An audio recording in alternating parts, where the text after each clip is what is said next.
Hello everyone, welcome to the Whistling Hermits One Card Spread series. Note that this video is divided into three parts. A short introduction, which we are doing right now. Part 1, which is a descriptive study of the card for the day. And Part 2, which is a reading from the Handbook of the Tarot of A.E. Waite from AGM Urania. If you want to navigate directly to any of the three parts mentioned, just click on their respective links at the timestamp provided in the description of this video. This video series is primarily intended for learning how to read the tarot. However, you can also use this as a card reading for the day. This is a timeless reading, so if you are watching this now, its message might be for you. In this series, we will be using the Giant Rider Waite Tarot deck. We will also be using the Handbook of the Tarot of A.E. Waite from AGM Urania. The first part of the video will be a descriptive study of a specific card in the tarot. We will describe what we see and the insights and feelings we gather from what we see. Now, the first part is characterized by spontaneity. We allow the cards to speak to us regardless of the generally accepted meaning of the card. By doing this, we hope to increase our intuitive capacity for reading the tarot cards.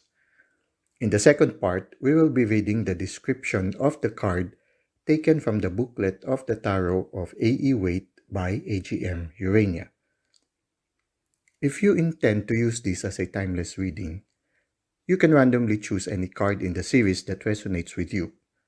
An alternative approach is to shuffle a Rider Waite Tarot deck and pick a card randomly. You can then choose the card in the video series that corresponds to the card you picked. Note that this series is a work in progress and it might take some time for the 78 cards to be completely read.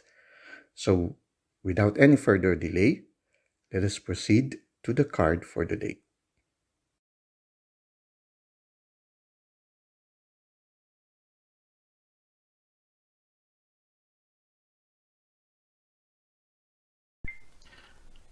Welcome to our one card spread series, and our card for today is the number 15 of the Major Arcana card, which is the Devil, and we are now in part 1.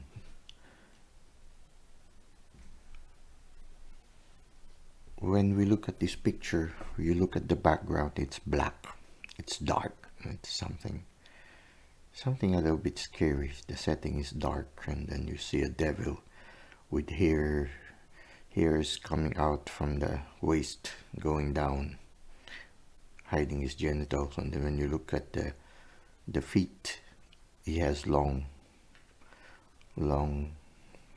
nails coming out from crooked toes,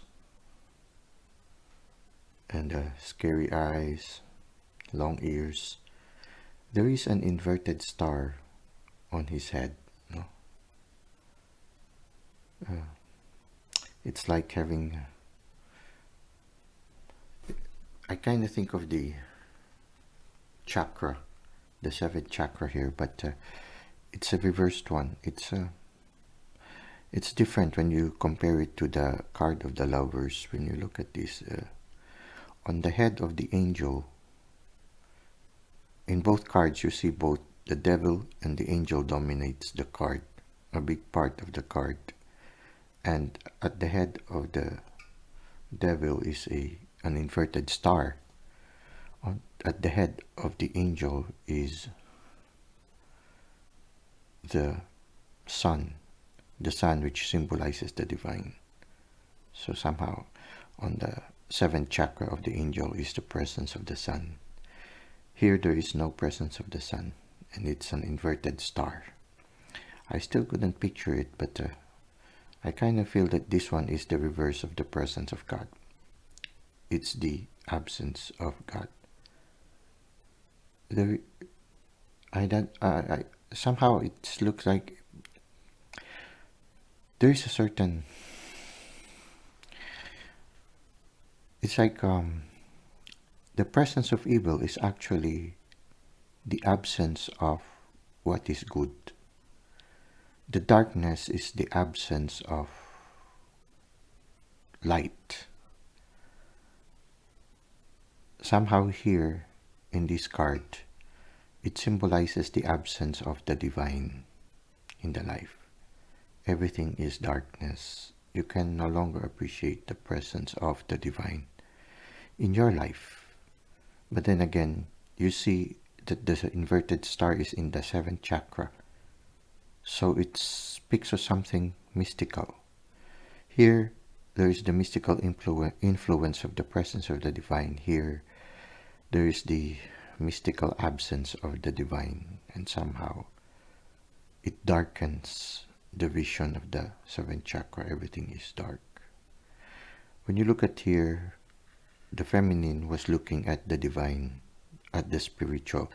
The devil was trying to tempt her, but she is not minding it. She is preoccupied with the spiritual and the presence of the divine. Here, the devil is no longer whispering. It seems that whoever is already in this state at this present time has already succumbed to the temptation of the devil. Because when you look at it, they're like little pets, no? With the tail, the demonic tails that they have. This one, in the male, it's a tail that has fire at the tip. This one has pomegranate. So there is fertility also. There is fertility on the part of the female, but it's forming a tail. The tail comes out from the 1st chakra, which is the basal chakra. The basal part of us. For me, somehow it is related to our shadow side, our libido, the things that we cannot control completely. The one that, the libido can be controlled with when it interacts with the ego and the superego. But here, there's the predominance. It's as if from the 1st chakra came out the tail. And somehow it's something that it seems that this one predominates than the higher chakra. At the same time, it takes a long time for a tail to grow. If you try to imagine, if you accidentally cut the tail of a lizard, it takes some time for the new tail to grow again. So it means that whatever it is that the person is in right now, wherein they are chained and feeling like they are helpless, no? But actually, when you look at it, the chain is loosely tied on the neck, no? It's because they have been trained already with whatever it is that is holding them right now. I mean, oftentimes when you train something, you start with something that is tight. You put a chain that is tight until they get used to having the chain, that even if you loosen it in the future, they still feel that they are tied to it. Even if it is loose, that they can remove it. Because it started that, it might have been tight at first, but sooner or later it became a habit. They have already accepted it as part of their life and that they cannot get out of it. They felt already that they were already convinced that they cannot get out of that situation. So even if the chain is already loosened, they don't force themselves away from it. They don't try to free themselves away anymore from the chain. And at the same time, growing a tail means that it has been a long time since they have been in such a situation, and they even grew horns already. They already grew horns on their heads. So somehow you become what you constantly do. So when they started, this could symbolize a certain low energy activity that you have been constantly doing, that has transformed you to this image that they have now. It's as if it has become part of you and you cannot immediately remove it. That's why sometimes when they look at this, they say it's a symbolism of addiction. It is something that you get used to and you find difficulty to remove. something that seems to have grown already in you, and it is difficult to change. But sometimes when you look at it, you can still free yourself. You can remove yourself and get away with it. And when you get away from that situation, then you can regain your previous appearance. But the sense of addiction, the sense of helplessness, ties them to this habit, to this situation, and there they are. And they learn to accept the situation. Sooner or later, when you look at them, they are not struggling against it. They became more relaxed with it. Sometimes when we encounter addiction, it is like that. We get used to it and we find comfort in it, and we no longer wish to go away from it. So in this card, when you look at it, if you are in this one, then maybe it's for us to reflect what are the situations in our life right now that makes us feel constrained, things that we seem to be already controlled. It could be an addiction, it can be a habit that is not very beneficial to us.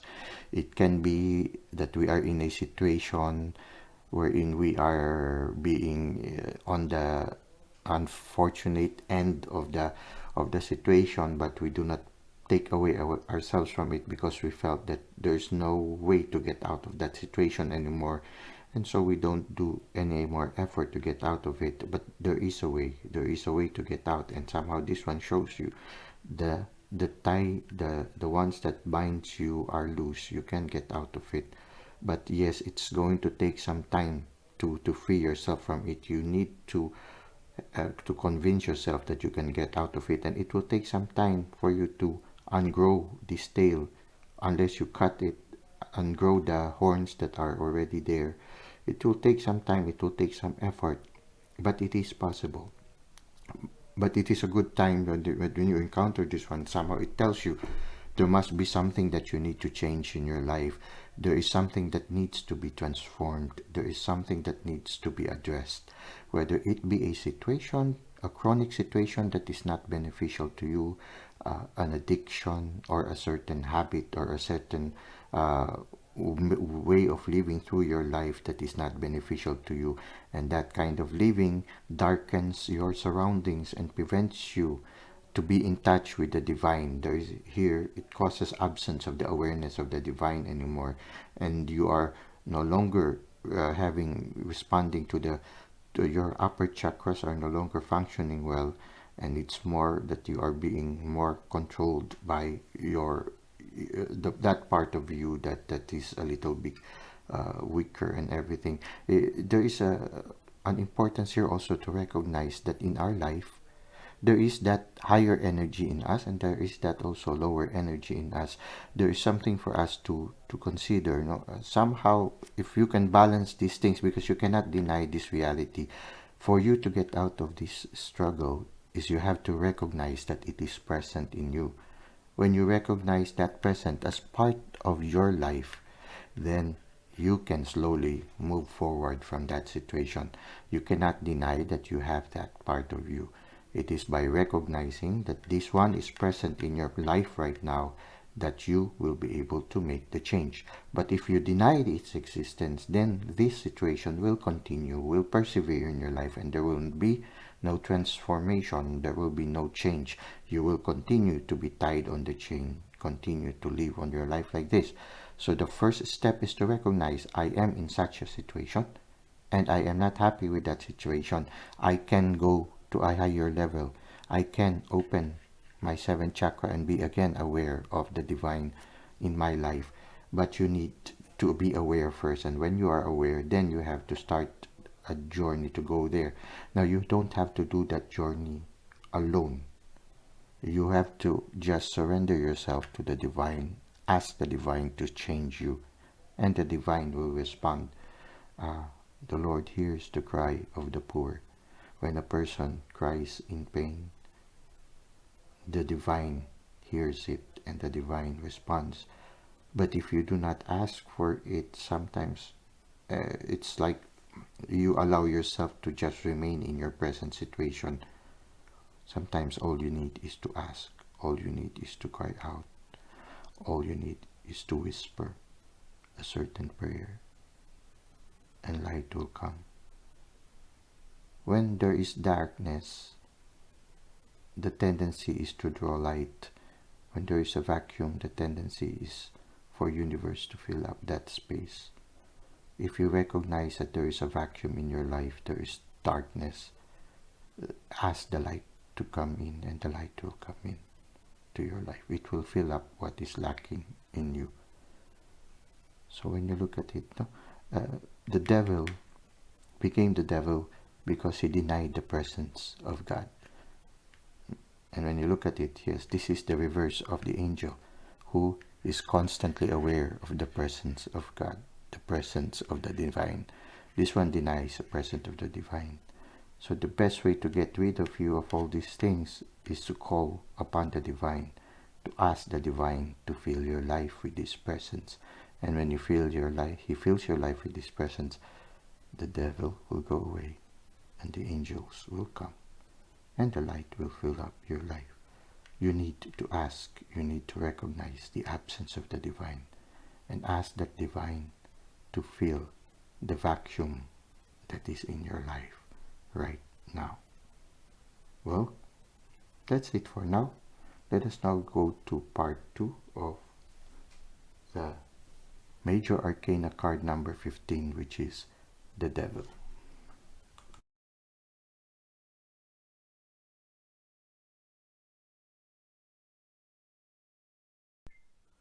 Welcome to part 2 of our one card spread series, and our card for today is the Devil.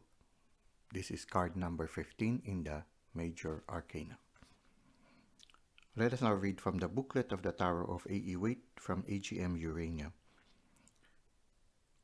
With the Devil, the Tarot's prophetic sequence comes into full force. He symbolizes the light that now is imprisoned and needs release. In individual readings as well, we can see him as whatever seems to trap people in fear or obsession. The Devil's number 15 reduces to 6, which is 1 plus 5 equals 6.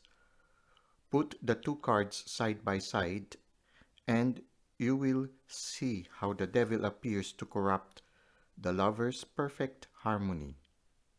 Instead of an angel blessing Adam and Eve, we see a scowling monster who keeps his slaves chained to his block of stone. But look closely.